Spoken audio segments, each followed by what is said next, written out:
Hello friends, எல்லாரும் எப்படி இருக்கீங்க? நல்லா இருக்கீங்களா? வாங்க இன்னைக்கு நம்ம வீட்டு தோட்டத்துல கருவேப்பிலை மரம் வந்து காடு மாதிரி எப்படி வளர வைக்கிறது, கொய்யாப்பழங்கள் இப்படி எப்படி பழுத்து கொத்து கொத்தா காய்க்கும், என்ன உரம் போடணும், பலாப்பழங்கள் எவ்வளவு கொத்து கொத்தா காய்ச்சிருக்கு, கோழிக்கொண்டை பூ, அதே மாதிரி வாடாமல்லி பூ, இதன் விதைகள் இது எப்படி என்னென்ன யூஸ் நம்மளுக்கு பயன்படுது அப்படின்றத பற்றியும் இந்த வீடியோவில் முழுமையாக பார்க்க போகிறோம்.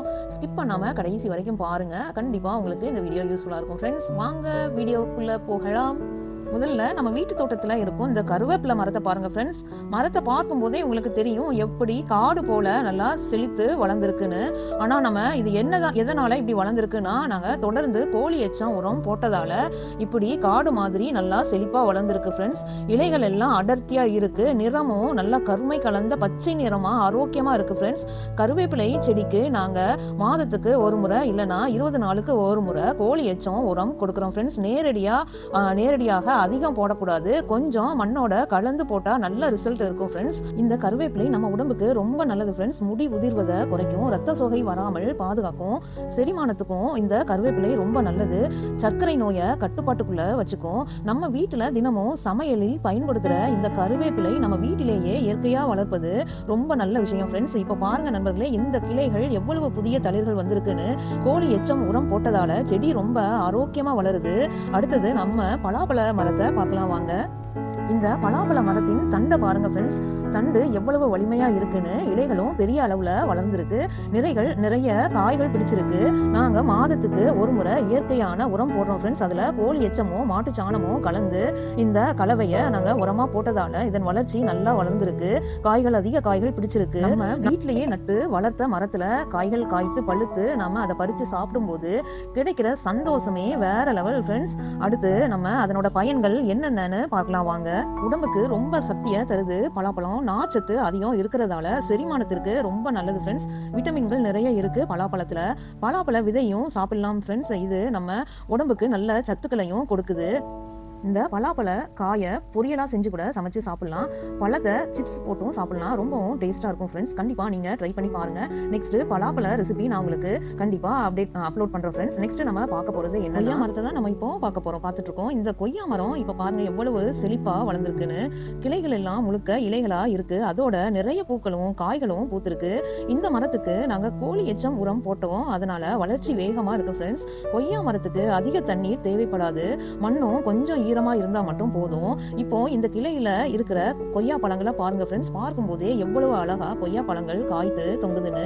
இன்னும் சில நாள்ல எல்லா கொய்யா பழங்களும் பழுக்க ஆரம்பிச்சிரும். கொய்யா பழம் உடம்புக்கு ரொம்ப நல்லது, விட்டமின் சி அதிகமா இருக்கு, உடல் எதிர்ப்பு சக்தி அதிகரிக்கும், சருமத்துக்கும் ரொம்ப நல்லது ஃப்ரெண்ட்ஸ். சர்க்கரை நோயாளிகளுக்கும் கொய்யா பழம் சிறந்த பழமா விளங்குது ஃப்ரெண்ட்ஸ். நம்ம கடையில காசு கொடுத்து வாங்குற கொய்யா பழத்தை விட நம்ம வீட்டிலேயே வளர்த்து பறிச்சு சாப்பிடுற கொய்யா பழங்கள் ரொம்பவும் டேஸ்டாவும் இருக்கும். கண்டிப்பா நீங்களும் வளர்த்து அதை சாப்பிட்டு பாருங்க. நெக்ஸ்ட் நம்ம பார்க்க போறது இந்த கோழிக்கொண்டை பூக்களை தான். இந்த கோழிக்கொண்டை பூச்செடியை சாதாரண பூச்செடின்னு நீங்க நினைச்சிடாதீங்க. இது நம்ம வீட்டு தோட்டத்துக்கும் மாடி தோட்டத்துக்கும் நிறைய பயன்களை தருது.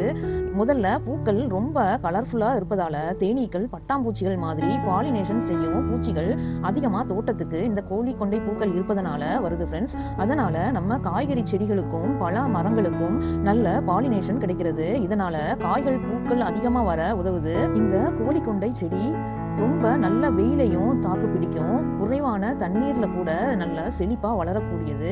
இதோட பூக்கள் தோட்டத்துக்கு ரொம்ப அழகையும் நமக்கு கொடுக்கும் நண்பர்களே. காலை நேரத்துல இந்த பூக்களை பார்க்கும்போது மனசே ரொம்ப சந்தோஷமா இருக்கும்.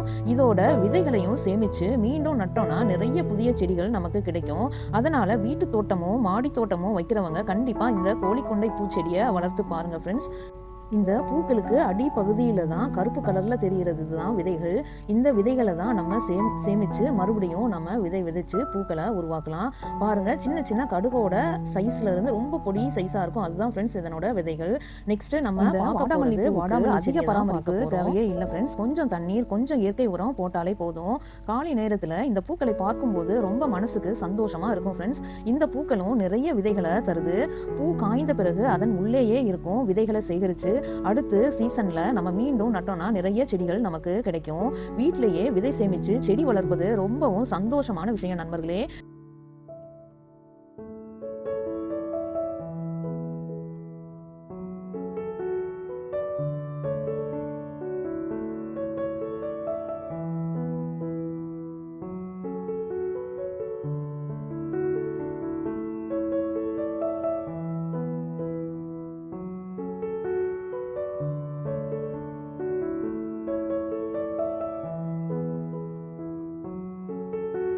இப்போ நம்ம கோழி எச்சம் உரத்தை எப்படி பயன்படுத்தணும் உரமா அப்படின்றத பார்க்கலாம். கோழி எச்சம் உரத்தை நேரடியாக அதிகமாக போடக்கூடாது. கொஞ்ச நாள் காய வச்சு, ஒரு வாரம் இல்லைன்னா 10 நாள் நல்லா காய வச்சு மண்ணோட கலந்து போட்டாதான் நல்லது. அதிகமாக போட்டால் செடிகளும் சூடேறிடும். அதனால அளவாக போடணும் ஃப்ரெண்ட்ஸ். நாங்கள் பொதுவாக மரத்தில் சுற்றியும் இருக்கிற பகுதியில் கொஞ்சமாக சுற்றியும் குழி தோண்டி அதில் உரம் போட்டு மண்ணும் கலந்து சேர்த்து போடுறோம். அதுக்கப்புறம் தண்ணீர் ஊற்றுறோம். அப்படி செய்தால் உரம் மெதுவாக செடிக்கு போகும் ஃப்ரெண்ட்ஸ். இயற்கை உரம் பயன்படுத்துறதால மண்ணும் ஆரோக்கியமாக இருக்கும், செடியும் நல்லா வளரும் ஃப்ரெண்ட்ஸ். கெமிக்கல் உரமே இல்லாமல் நல்ல விளைச்சல் கிடைக்கும் நண்பர்களே. வீட்டு தோட்டம் வைத்திருக்கிறதால ரொம்ப நன்மைகள் நமக்கு இருக்குது. மன அழுத்தம் குறையும். காலை நேரம் செடிகளுக்கு தண்ணீர் ஊற்றும் போது மனசு ரொம்ப அமைதியாக இருக்கும் ஃப்ரெண்ட்ஸ். அதோட வீட்டிலேயே காய்கறி, கீரை, பழங்கள் கிடைக்கும் போது குழந்தைகளுக்கும் இயற்கையை பற்றி நன்கு தெரியும்.